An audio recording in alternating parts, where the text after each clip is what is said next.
ಇವತ್ತು ನಮ್ಮ ಹಿಮಾಲಯದ ಜಯಶಾಂತಿ ಮಹಾಸ್ವಾಮೀಜಿಯವರೇ ಹಾಗೂ ಇನ್ನು ರಾಜೇಶ್ವರದ ಘನಲಿಂಗ ತಿರುಮಲ ಶಿವಾಚಾರ್ಯ ಹಾಗೂ ಸಿದ್ಧಿಂಗದೇವರೇ ಹಾಗೂ ಮಾತಾಜಿಯವರೇ ಹಾಗೂ ಎಲ್ಲ ಕಿಟ್ಟ ಗ್ರಾಮದ ಸಮಸ್ತ ನಾಗರಿಕರಿಗೆ ಹಾಗೂ ಈ ಕಾರ್ಯಕ್ರಮವನ್ನು ಅಚ್ಚುಕಟ್ಟಾಗಿ ಬರೀ ನಮಗೆ ಹೇಳ್ತಾರವರು ಎಲ್ಲ ಹೋದ್ರು ಎಲ್ಲ ಕಡೆ ಹೇಳ್ತಾರವರು ನಾನು ಸೇಳಂತೂ ಸಹ ಬಂದಿದ್ರು ಅವರು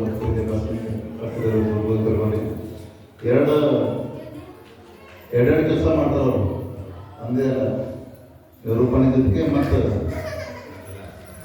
ಕಾಮಿಡಿ ಆ್ಯಕ್ಟಿಂಗ್ ಹೀಗಾಗಿ ಜನರ ಮನೆಗಳಲ್ಲಿ ತಂದೆ ದಾಟಿ ನವಲಿಂಗ ಪಾಟೀಲ್ ಅವರೇ ಇವತ್ತು ಏನು ಕಿಟ್ಟ ಗ್ರಾಮದಲ್ಲಿ ಈ ಧಾರ್ಮಿಕ ಕಾರ್ಯಕ್ರಮವನ್ನು ಆಯೋಜನೆ ಮಾಡಿದೆ. ಈ ಧಾರ್ಮಿಕ ಏನು ನಮ್ಮ ಇಷ್ಟೊಂದು ಎಲ್ಲ ಮಠಾಧೀಶರು ತಾಯಂದಿರೆಲ್ಲ ಬಂದಿದ್ದೀರಿ ಇವತ್ತು ಭಾಳ ಸಂತೋಷ ಆಯಿತು. ಏಕೆಂತಂದರೆ ಈ ಇಂಥ ಆಧುನಿಕ ಜಗತ್ತಿನ ಜಂಜಾಟದಲ್ಲಿ ಮೊಬೈಲ್ ಮತ್ತು ಟಿ ವಿ ಲೋಕದಲ್ಲಿ ಇಷ್ಟೊಂದು ಸ್ವಾತಂತ್ರ್ಯ ತಾವು ಬಂದು ಇವತ್ತು ಪೂಜ್ಯರು ಆಶೀರ್ವಚನೆಗಳ ಆಗಮಿಸಿದಿರಿ. ಏಕೆಂತಂದ್ರೆ ಮನುಷ್ಯ ಅಕ್ಕಿಯಂತೆ ಹರುವಂತಕ್ಕಂತಾನೆ ಇವತ್ತು ಮೀನಿನಂತೆ ಈಜೋಕಂತ. ಆದರೆ ಮನುಷ್ಯನಾಗಿ ಬದುಕೋದು ಕಲ್ತಿಲ್ಲ. ಅದಕ್ಕಿಂತ ಮಠದ ಮತ್ತು ಧಾರ್ಮಿಕ ಗುರುಗಳಿಂದ ಏನು ಉಪಾಸನೆ ಆಶೀರ್ವಚನ ಅವರು ನಿತ್ಯ ನುಡಿಗಳು ಬಹಳ ಅತ್ಯವಶ್ಯವಾದ ಮಾನವ ಜೀವನಕ್ಕಾಗಿ. ಏಕೆಂತಂದ್ರೆ ಇವತ್ತು ತಾವೆಲ್ಲ ನೋಡಿರ್ಬೋದು, ಎಲ್ಲಾದರೂ ಸಾವು ಇವತ್ತು ಸಂಭವಿಸೋದು ಅಂತಂದ್ರೆ ಅದೊಂದು ನಾವು ಎಷ್ಟೋ ಇವತ್ತು ಆಕ್ಸಿಡೆಂಟ್ ಆಗ್ತಾ ಇದ್ದಾವೆ, ಮಾನವ ದುರ್ಘಟನೆ ಮಾಡ್ಕೊಂತ ಆಗ್ತವೆ. ಅದರ ಮನಸ್ಸು ನಮ್ದು ಕದಲ್ತಾ ಇಲ್ಲ, ತಾವಿಗೆ ಇದು ಅಂತ ಅನಿಸ್ತಾ ಇಲ್ಲ. ಆಕ್ಸಿಡೆಂಟ್ ನೋಡ್ತೀವಿ ನಾವು, ಇದೇ ನೋಡಿವಾಗ ಸತ್ತನಂದ ಅಂತಿರ್ತೀವಿ, ಮತ್ತೆ ಮುಂದೆ ಹೋಗ್ತೀವಿ ನಾವು, ಮತ್ತೆ ಅದೇ ರೀತಿ ಓವರ್ಟೇಕ್ ಮಾಡಿ ನಂದೆಲ್ಲ ಬಿಡ್ತೀವಿ.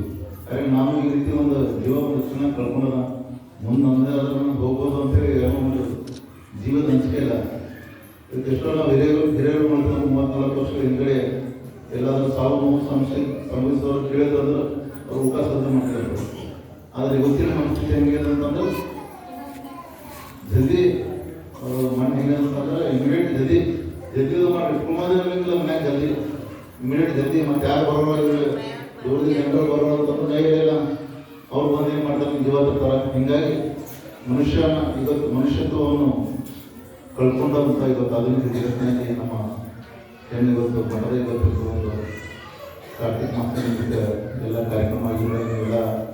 ಅವರು ವಾಣಿಗಳು ಕೇಳಿ ಜೀವನದಲ್ಲಿ ಅನಿಸ್ಕೊಳಿಸ್ಕೊಂಡು ಕೊಂಡೋಗ್ಬೋದು. ನಮ್ಮ ಜೀವನ ಭಾವನ ಆಗ್ತದ. ಬರೀ ಹುಟ್ಟು ಸಾವು ಈ ಜೀವನದಲ್ಲಿ ನಾವು ಬಂದು ಏನಾದರೂ ಒಂದು ಸಾಧನೆ ಮಾಡಿ ಹೋಗೋದು ಬರ್ತು. ಬರೀ ಆಸ್ತಿ ಅಂತಸ್ತು ಶಿಕ್ಷಣ ಡಾಕ್ಟರ್ ಇಂಜಿನಿಯರ್ ಏನೋ ಮಾಡಿದ್ರು ಅದು ಯಾರಿಗೂ ಅನಿಸಲ್ಲ. ಏನಾದರೂ ಒಂದು ಪುಣ್ಯ ಕಾರ್ಯ ಮಾಡಿ ಹೋದಪ್ಪ ಅಲ್ಲಿ ಕಿಟ್ಟದಲ್ಲಿ ಯಾರೋ ಇಂಥ ಹುಡುಗರು ಮಾಡಿದ್ದಾರೆ ಅಂತೇಳಿ ಒಂದು ಹೆಸರು ನಾವು ಹೋದ ತಕ್ಷಣ ಹೆಸರು ಹೇಳಬೇಕು ಅಂತ ಒಂದು ನಾವು ಕಾರ್ಯ ಮಾಡ್ಬೇಕಂತ ತಿಳಿಸುತ್ತಾ ನನಗೆ ಈ ಕರ್ಸಿ ಎರಡು ಮಾತಾಡಲು ಅವಕಾಶ ಮಾಡಿದ ಮಠಾಧೀಶರು ಸನ್ಮಾನ ತಮ್ಮೆಲ್ಲರಿಗೂ ಸಹ ಇದನ್ನು ತಿಳಿಸಿ ನಾನು ಜೈ ಹಿಂದ್.